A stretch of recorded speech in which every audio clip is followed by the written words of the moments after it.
Assalamualaikum warahmatullahi wabarakatuh. Innal hamdalillah nahmaduhu wa nasta'inuhu wa nastaghfiruhu wa na'udzu billahi min syururi anfusina wa min sayyiati a'malina. May yahdihillahu fala mudilla lahu wa may yudlil fala hadiyalah. Asyhadu an la ilaha illallah wahdahu la syarika lahu wa asyhadu anna Muhammadan abduhu wa rasuluhu la nabiyya ba'dah.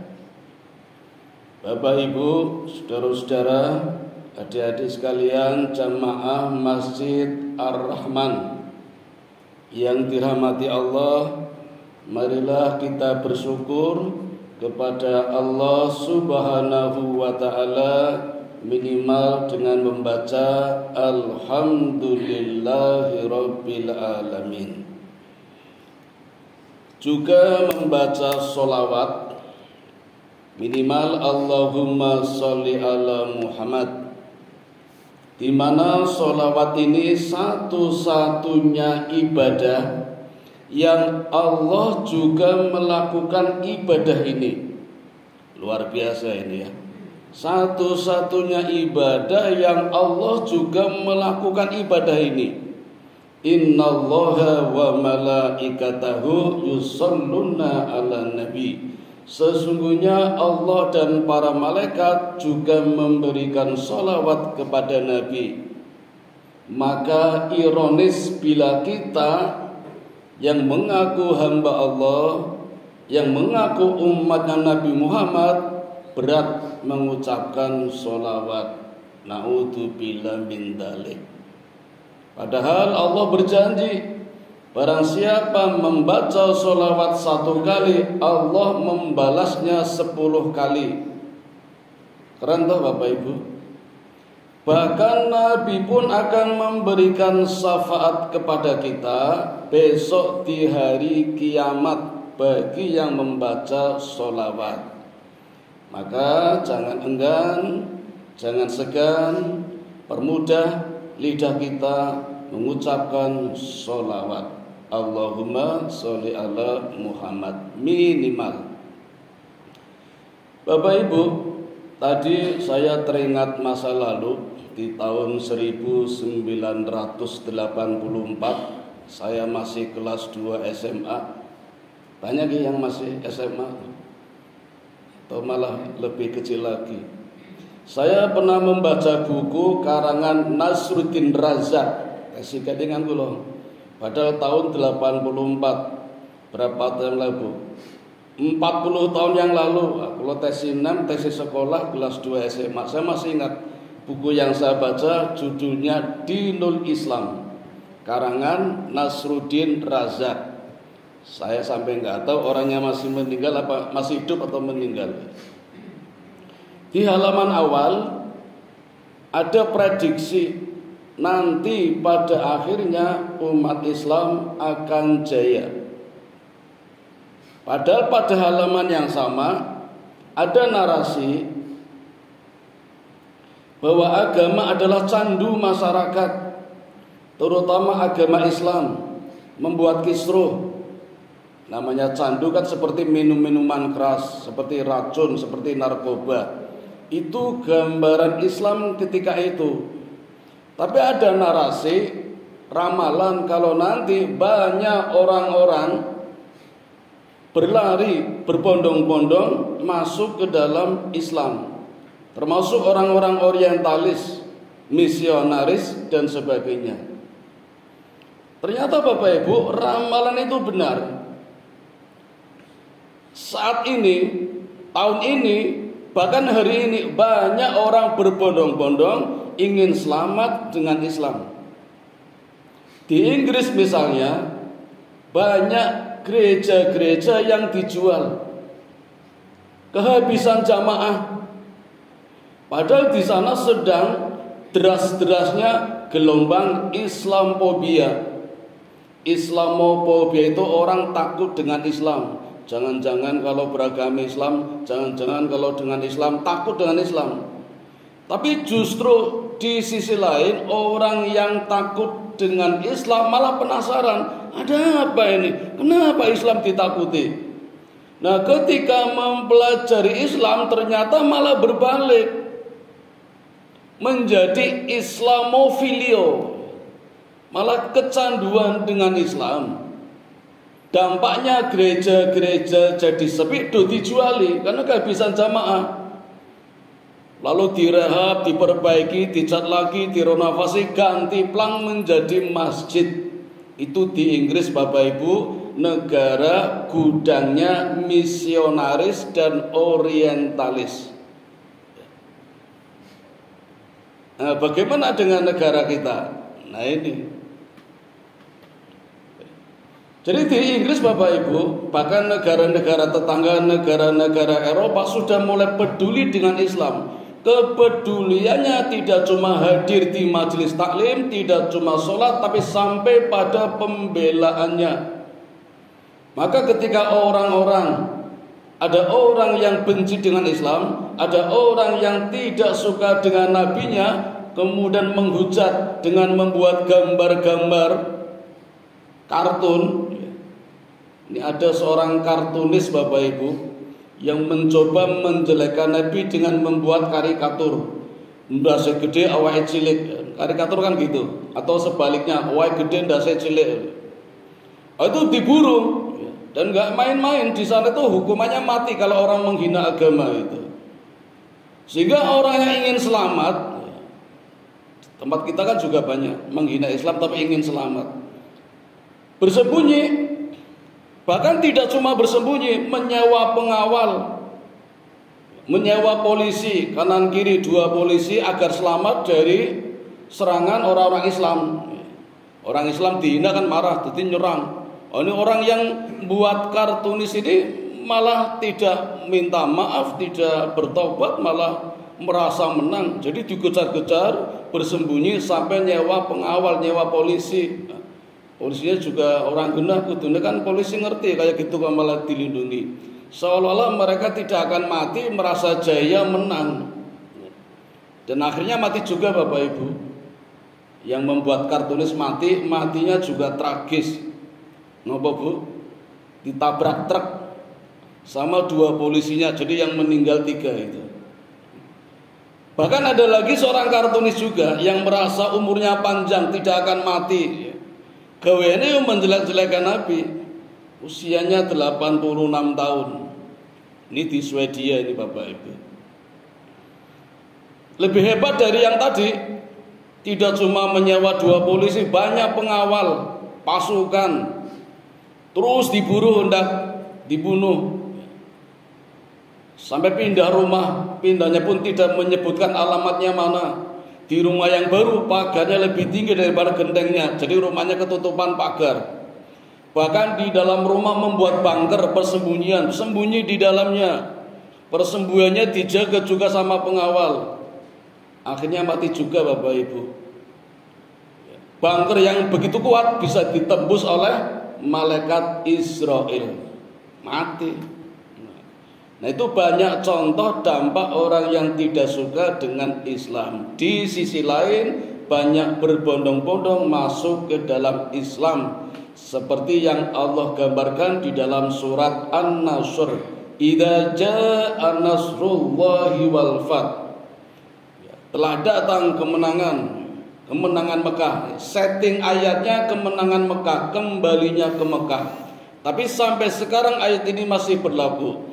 Baru aita, dan engkau melihat orang berbondong-bondong kembali atau masuk ke dalam keislaman. Nah, Bapak Ibu, kalau kita mencermati masa lalu,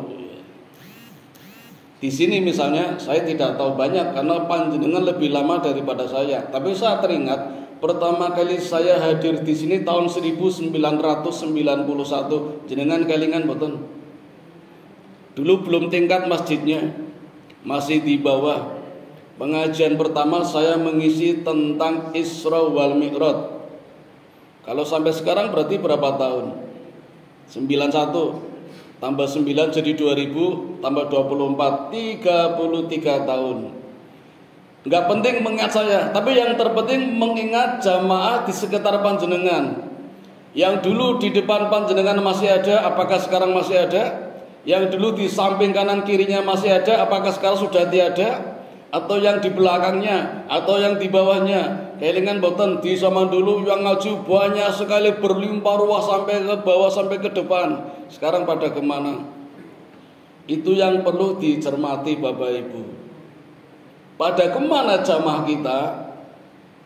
Mohon maaf, jangan dijawab karena ada bangunan baru terus hilang kabeh. Itu bukan jawaban, baru pilihan. Karena kalau kita pakai hukum Archimedes, jumlah air yang masuk sama dengan jumlah air yang keluar, atau jumlah air yang keluar sama dengan jumlah air yang masuk ketika kita mencelupkan air atau menekan air, maka jumlah yang keluar sama dengan yang masuk.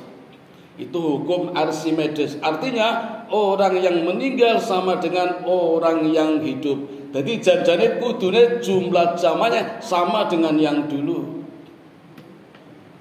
Mereka juga ada yang masuk. Andai saja semua penghuni bangunan baru sholat di sini, mungkin sama dengan sebelum banyak yang pindah dari sini. Ini satu fenomena. Barangkali ada yang salah Bapak Ibu. Mungkin kita bisa mencoba dengan kurikulum yang baru, kurikulum yang menyenangkan, yang tidak selalu menyalahkan, tapi tanpa menghilangkan anak didik tahu kesalahannya. Ini yang sulit ya. Dan kalau kita kembali ke masa lalu pula Bapak Ibu, ini pentingnya masa lalu nggih. Maka jangan sampai ada orang mengatakan, ini sudah terlanjur ini, ada orang yang mengatakan begini Bapak Ibu, ini pejabat ini. Saya memang tidak tahu masa lalu, tapi saya tahu masa depan. Karena yang ngomong pejabat jadi seolah-olah benar, padahal salah.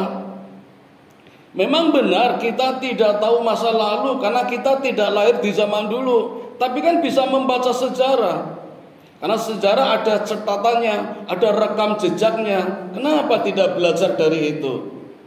Dan saya tahu masa depan, apakah benar-benar tahu? Belum tentu. Masa depan adalah masa yang penuh dengan ketidakpastian. Kita tidak tahu tahun depan akan jadi apa, anak kita mau jadi apa, tidak tahu. Mungkin di awal-awal baik tapi ternyata akhirnya tidak baik, atau di awal-awal tidak baik ternyata akhirnya husnul khotimah. Itu masa depan. Tapi masa lalu harus tahu.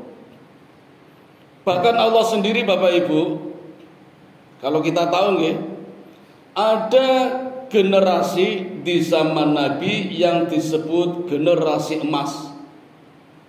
Namanya salafus soleh, yaitu sahabat, tabi'in, tabi'in.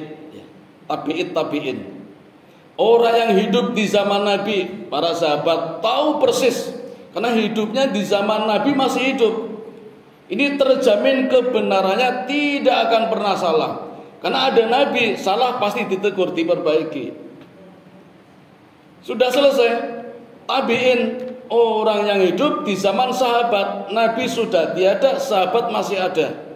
Juga dijamin kebenarannya, masih murni kebenarannya. Walaupun Nabi sudah tiada, sahabat yang benar-benar menjaga kebenarannya.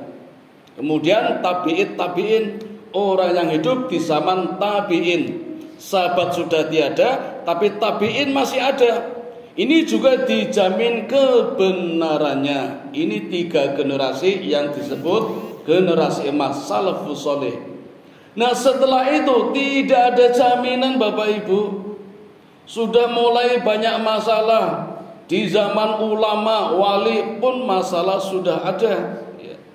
Maka yang terpenting bagi kita adalah bertindak secara bijak, tidak saling menyalahkan. Karena ulama saja kan ada 2, ada ulama su atau SU, ada ulama ASU. Nah, kita harus bijak, jangan mudah berucap, hati-hati.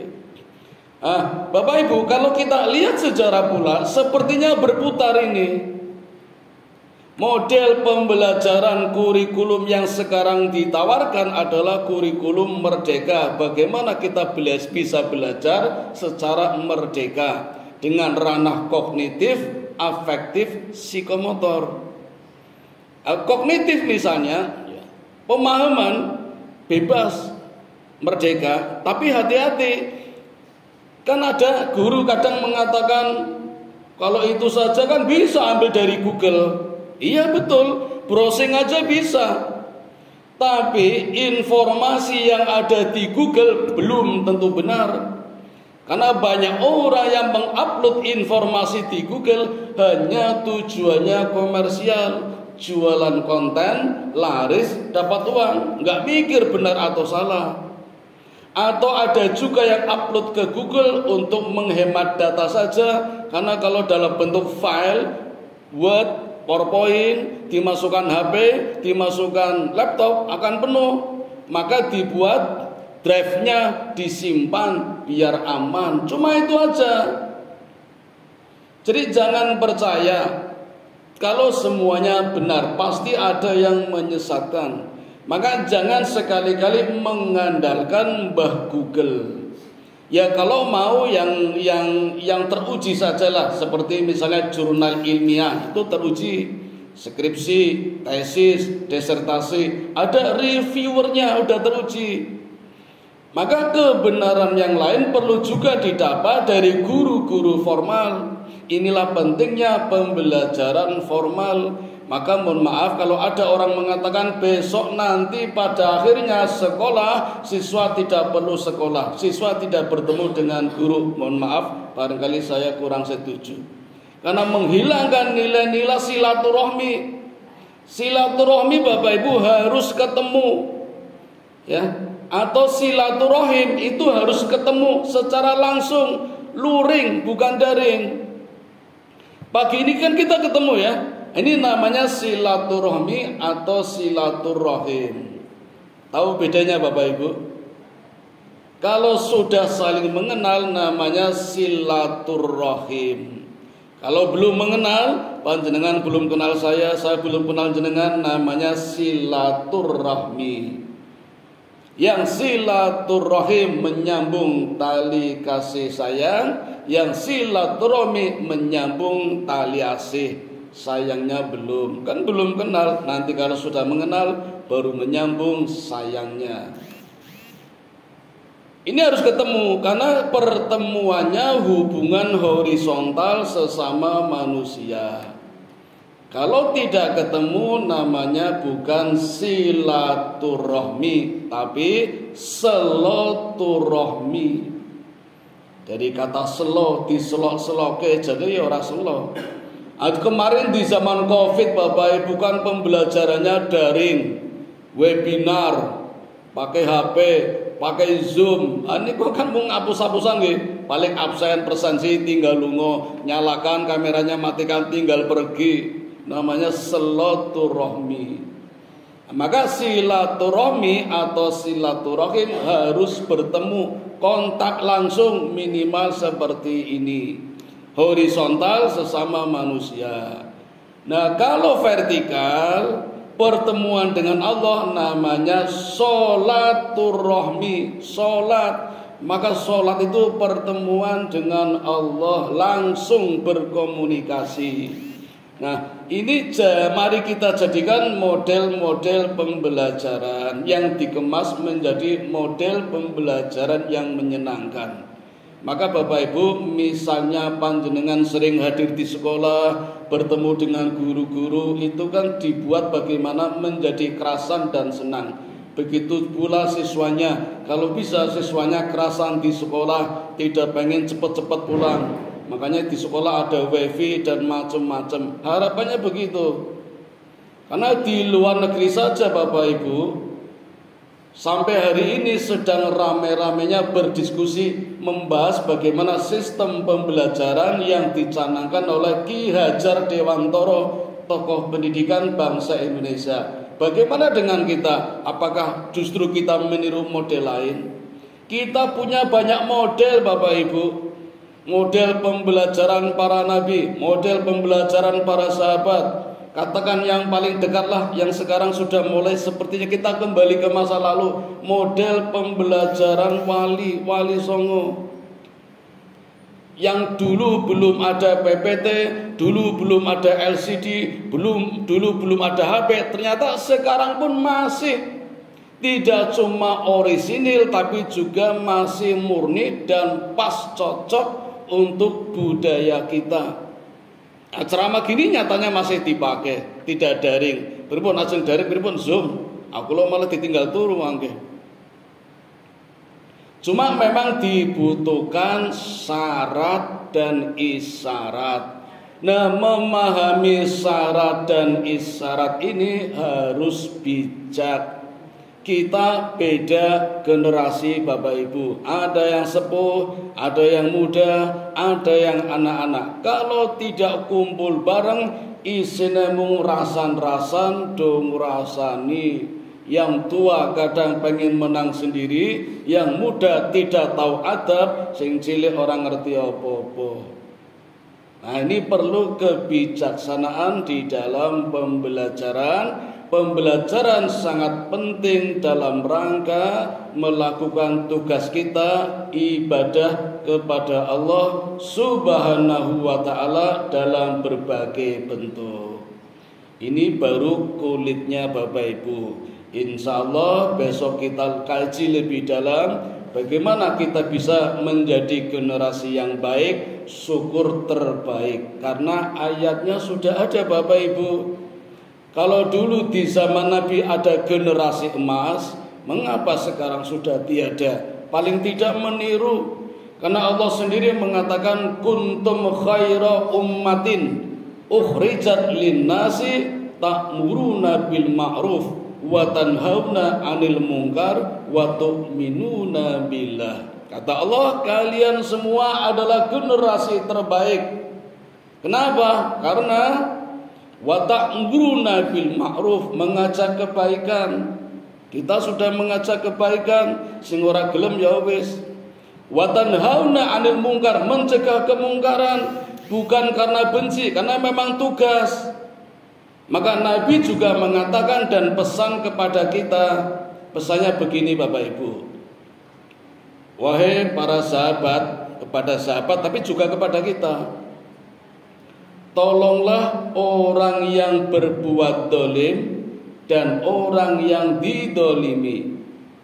Sahabat protes, ya Rasulullah, kalau menolong orang yang didolimi saya paham, tapi bagaimana dengan menolong orang yang berbuat dolim?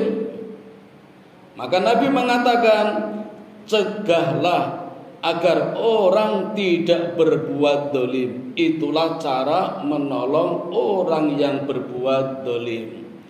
Jadi hakikatnya menolong orang itu agar tidak berbuat dolim, bukan karena benci pada orangnya, tapi pada perbuatannya. Nah, inilah gerakan terbaik kita sebagai umat yang terbaik, harus mencegah kemungkaran, mencegah perbuatannya, bukan orangnya. Orangnya tetap kita cintai, kan saudara kita, tapi perbuatannya yang harus dicegah. Nah, untuk bisa mengajak kebaikan dan mencegah kemungkaran, landasannya adalah tu'minuna billah, beriman kepada Allah. Misi ini Bapak Ibu sangat tepat di bulan Ramadan ini kita pelajari, kita pahami, mumpung sedang berpuasa. Biasanya kalau tidak berpuasa abot turune wegah mikire apalagi bertindak. Kebanyakan orang egois mikir awake dhewe. Padahal dakwah adalah untuk kebaikan orang yang berdakwah dan yang didakwahi. Seringkali kita beribadah egois untuk diri kita sendiri, pengennya surga dipek dhewe, padahal buat kita bersama. Mari Bapak Ibu kita gunakan momen Ramadan ini untuk kejayaan kita bersama, terutama di kampung ini, baik di masa sekarang sampai di masa depan. Karena dampak pengaruh positif dari berpuasa tidak cuma nanti ketika berbuka, tidak cuma sebulan berikutnya, tapi sampai puluhan tahun, bahkan 30 tahun masih ada dampaknya. Itu sudah terbukti dalam satu penelitian yang dilakukan di luar negeri, misalnya Spanyol. Ceritanya kapan-kapan. Demikian yang dapat kami sampaikan. Mari kita tutup dengan doa kifaratul majlis. Subhanakallahumma wa bihamdika asyhadu an la ilaha illa anta astaghfiruka wa atubu ilaik. Assalamualaikum warahmatullahi wabarakatuh.